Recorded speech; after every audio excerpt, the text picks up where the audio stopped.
in 1973 on the Roe versus Wade case, approximately 50 million innocent human lives have been lost through legalized abortion. Now, over the years of hard work and effort, the pro-life movement has made significant advances, and in just the past few years, the abortion rate dropped to its lowest level since 1973. That was good news.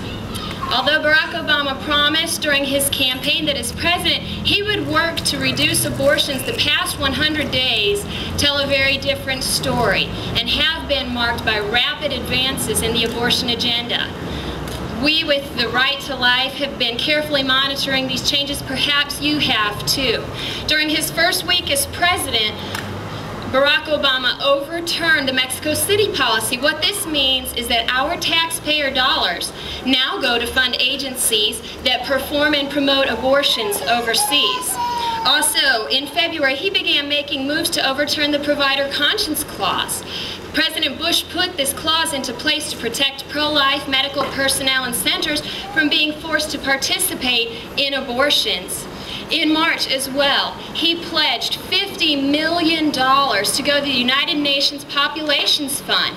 This is an agency with the UN that has been harshly criticized for its involvement in promoting abortions and its connection with Chinese population control, which relies heavily on forced abortions and involuntary sterilizations. Also, he signed an executive order that forces taxpayer dollars now to fund embryo stem cell research, which requires the destruction of human life at its earliest stages. He's also appointed numerous radical abortion advocates, such as Kathleen Sebelius, who is known for her long-standing connection to the late-term abortionist George Tiller in Kansas. Also, he has selected Dawn Johnson to his legal counsel. She is known for her radical stands with NARAL, the National Abortion Rights Action League. She has made such statements as those equating pregnancy with slavery, and has even called mothers fetal containers. So these are the types of people that he has filled the White House and high positions in our government. So there's a lot to be concerned about. There's concerns in the future. We just learned yesterday that the Justice of the Supreme Court, David Souter, will be retiring in June. During his campaign, Barack Obama made it clear that he would appoint someone who agreed that Roe versus Wade should be upheld, and there are two other justices that we expect will retire during President Obama's term. So that's a concern. Also, you may have heard of the Freedom of Choice Act. This has brought out strong opposition from the pro-life movement. Barack Obama, while he was running for president, pledged he would sign that first thing to Planned Parenthood. Thankfully, he has not followed through on that, and just last week in his press conference, he said that's no longer highest legislative priority. So perhaps that will be set back a little bit, but there's concerns that they will put it through piece by piece instead of one huge bill that will overturn all abortion laws and limits in all 50 states. So the Freedom of Choice Act is something we need to be aware of any progress. Assisted suicide is now legal in 3 states. Vermont is pushing to legalize it as well. So the National Right to Life is concerned with protecting life from its earliest stages through a natural death. So those are things to be watching out for. With all of that news, you, like I, have probably felt a bit discouraged, but I want to tell you there's good news too. One unexpected byproduct of President Obama's work while in office is that there's a renewed passion in the pro-life movement. I was able to attend the March for Life this year, marking the 36th anniversary of Roe versus Wade in Washington, D.C. It reported the highest attendance ever since it first started in 1974. Over 200,000 pro-lifers swarmed the Capitol.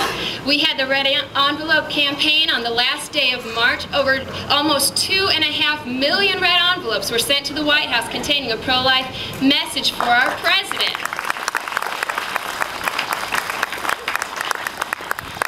One magazine reported that Obama's time in office has been like an extended recruiting drive for the anti-abortion movement. So at least we're kind of rallying the troops, and this is good.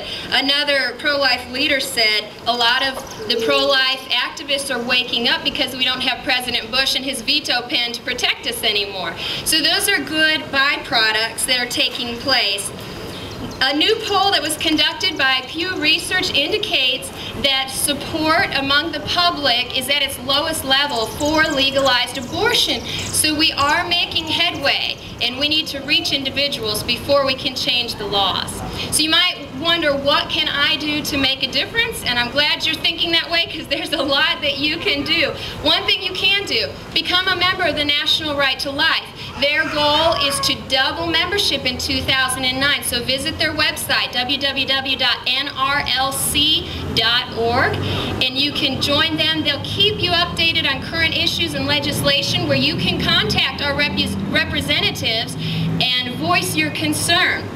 You can also join the local Caldwell County Right to Life. We meet the first Saturday of every month in the lower level of the library at 9:30 a.m. And so anyone who's concerned about this can come and join us.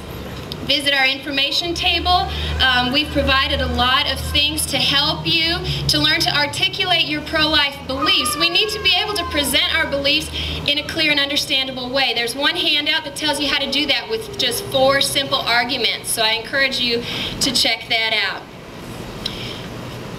Abortion is the social issue of our time.